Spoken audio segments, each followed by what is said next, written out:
শাসক দল সবসময়ই বলে যে আমরা যেটা প্রথমে শুরু করি বিজেপি আমাদের দেখেই করে।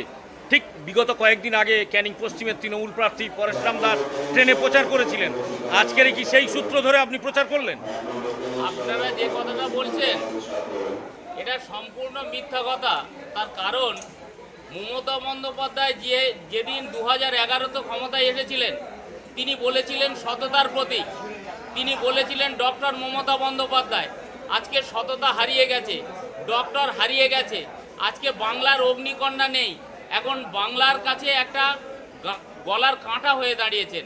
অতএব যারা বলছে আমরা শুরু করি তারপরে বিজেপি শুরু করে, এই ধারণাটা ভুল।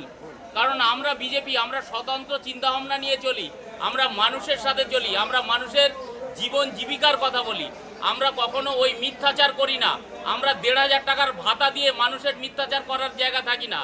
15 বছরে শিল্প শেষ করেছে, স্বাস্থ্য শেষ করেছে, শিক্ষা শেষ করেছে, তারপরেও এই ধরনের কথা মানায় না।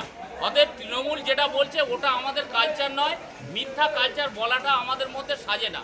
অতএব আপনারা যেটা বলছেন ঠিক আছে, কিন্তু ভারতীয় জনতা পার্টি মানুষের সাথে আছে, থাকবে, কারণ আমাদের যশস্বী প্রধানমন্ত্রী তিনি সগৌরবে মানুষের কাজ করে যাচ্ছেন।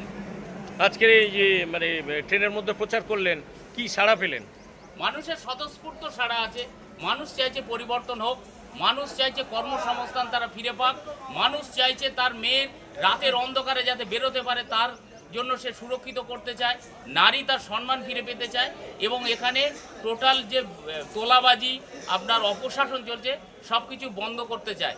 তারা চায় সোনার বাংলা ফিরে যায়, বাংলার যে কালচার, বাংলার যে কৃষ্টি, সেই কৃষ্টি কালচার ফিরে চায়, শিক্ষা ফিরে পেতে চায়, স্বাস্থ্য ফিরে পেতে চায়, শিক্ষা ফিরে পেতে চায়, চাকরি ফিরে পেতে চায়। জয়ের ব্যাপারে কতটা আশাবাদী? জয়ের ব্যাপারে আমি 100 আশাবাদী, কারণ মানুষ তার নির্দিষ্ট চিন্তাভাবনার মধ্য দিয়ে গণতান্ত্রিক পদ্ধতিতে আমাদের ভোট দেবে সেই ভাবে আশ্বস্ত করছে। তাই আপনাদের কাছে আমি এটা বলতে পারি যে মানুষ আমাদের সাথে আছে, মানুষ আমাদেরকে জয়ের লক্ষ্যে এগিয়ে দেবে, এটাই আমরা বলতে পারি।